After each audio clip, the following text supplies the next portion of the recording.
បងប្អូនដែលញ៉ាំនំបញ្ចុកទឹកសម្លប្រហើរដែលมันបុកគ្រឿងស្លឹកគ្រៃអត់បងប្អូនបើអត់ដែរបងប្អូនអាចមកទស្សនាវីដេអូខ្ញុំទាំងអស់គ្នាបងប្អូនងាយស្រួលជំរាបសួរពុកម៉ែបងប្អូនទាំងក្នុងនិងក្រៅប្រទេសទាំងអស់គ្នាថ្ងៃនេះមកជួបគ្នាទៀតហើយជាមួយខ្ញុំម៉ារីរស់នៅប្រទេសម៉ាឡេស៊ីហើយនេះខ្ញុំដាក់ស្ងោរត្រីបងប្អូនជាដំបូងណា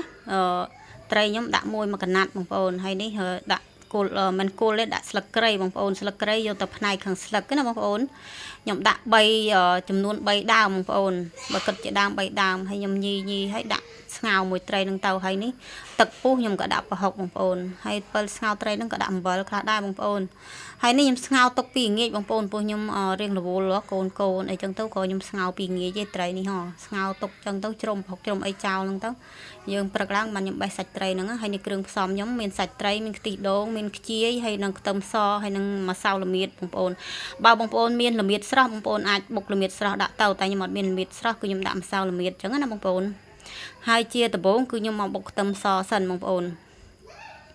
ហើយនៅកូនប៉ៅខ្ញុំឃើញកង់ហ្នឹងកង់គាត់មកចិត្តហ្នឹងហើយតិចទៀតចាប់រែចាប់អីខ្ញុំមកជួយបុកខ្ញុំអត់ខ្ញុំអត់ជួយបុកទេខ្ញុំប្រាប់គាត់ទៅហិលគាត់អត់សូវហ៊ាននេះឬទៅហិលចឹងអត់សូវហ៊ាននេះដៃចេញមកឲ្យដៃហើយយើងបុកខ្ទឹមហ្នឹងឲ្យម៉ត់សិនចឹងណាហើយឥឡូវខ្ញុំដាក់ម្សៅល្មៀតចូលបងប្អូនចង់លឿងប៉ុណ្ណាដាក់ប៉ុណ្្នឹងបើខ្ញុំដាក់ប៉ុណ្នេះ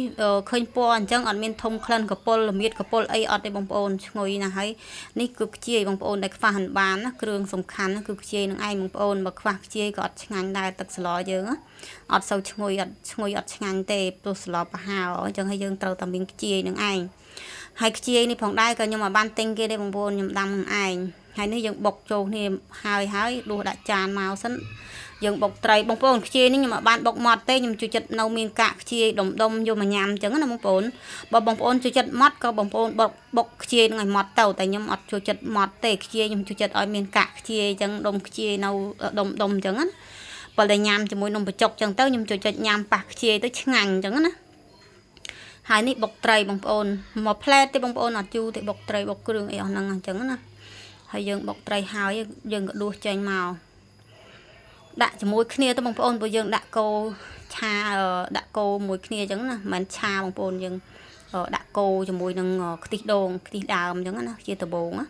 ហើយនេះបងប្អូនទឹកស្ងោរត្រីហើយក្បាលត្រីក្បាលឆ្អឹងត្រីឆ្អឹងអីខ្ញុំដាក់ចូលទៅវិញនឹងឯងហើយច្បល់វាញុំវាចេញជាតិមកអញ្ចឹងណាពេលដែលយើងដាក់ទឹកស្លហ្នឹងទៅវាឆ្ងាញ់ទៅជាតិទៀតអញ្ចឹងណា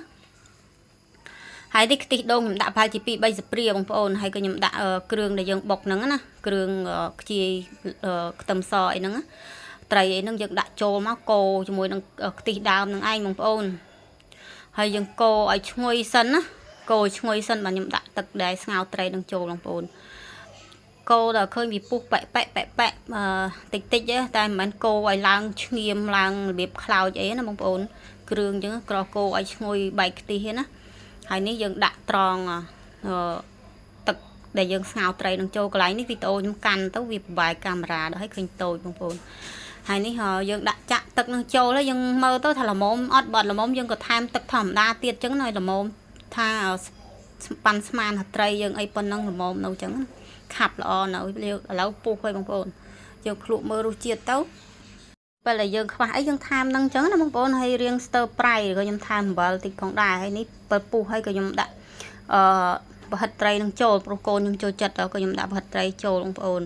ហើយដល់តែប្រហិតត្រីនឹងពុះឆ្អិនហើយក៏ខ្ញុំដាក់ខ្ទិះចូលទៀតបងប្អូនខ្ទិះដើមហ្នឹងយើងដាក់បញ្ចូលមកឲ្យពុះសិនចាំយើងបិទភ្លើងបងប្អូន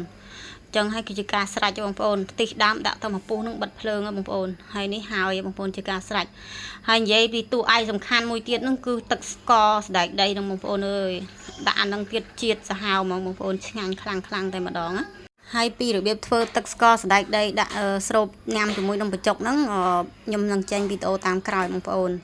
ហើយនិយាយថាឆ្ងាញ់ណាស់បងប្អូនអើយធ្វើតាមរបៀបខ្ញុំសាកមើលបងប្អូនដែលធ្លាប់ទៅស្លបុកគ្រឿងស្លឹកគ្រៃស្លឹកអីបាច់ចាំហត់បុកស្លឹកគ្រៃគ្រឿងអីទេបងប្អូនធ្វើដូចខ្ញុំឆ្ងាញ់លេខ1តែម្ដងបងប្អូនហើយនិយាយពីថាក្បួននេះគឺធ្វើលក់ក៏ដាច់ដែរបងប្អូនអើយព្រោះអ៊ំខ្ញុំគាត់អ្នកលក់នំបញ្ចុកអ្នកណាមិនស្គាល់គាត់អ្នកដើរខែបស្គាល់គាត់គ្រប់គ្នាបងប្អូនភាគតិចមែនតើអ្នកដែលមិនស្គាល់គាត់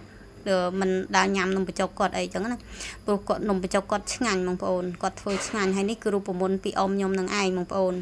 គាត់នេះលក់នំបញ្ចុកផ្ទាល់ចឹងណាព្រោះច្បងខ្ញុំហ្វូវិនគាត់ញ៉ាំនំបញ្ចុកដែរបងប្អូនពេលល្ងាចនឹងខ្ញុំដាំបាយសគួយគាត់ដែរតែគាត់អត់ញ៉ាំគាត់ថាញ៉ាំបន្លែញ៉ាំពោតបារាំងនឹងជាមួយនឹងនំបញ្ចុកនឹងឯងចឹងហើយក៏ខ្ញុំឲ្យគាត់ញ៉ាំនំបញ្ចុកខ្ញុំអត់បានដាក់ច្រើនឲ្យគាត់ទេបងប្អូនដាក់តែកន្លះចានទេហើយព្រោះគាត់ញ៉ាំបន្លែច្រើនខ្ញុំដឹងតកូនខ្ញុំបន្លែមួយចានហ្នឹងដឹងអស់ហើយគាត់ញ៉ាំអស់បន្លែមួយចានហ្នឹងហើយវីដេអូខ្ញុំក៏ដល់ទីបញ្ចប់ផងដែរបងប្អូនអរគុណច្រើនបងប្អូនបាយបាយជម្រាបលាជួបគ្នាវីដេអូក្រោយ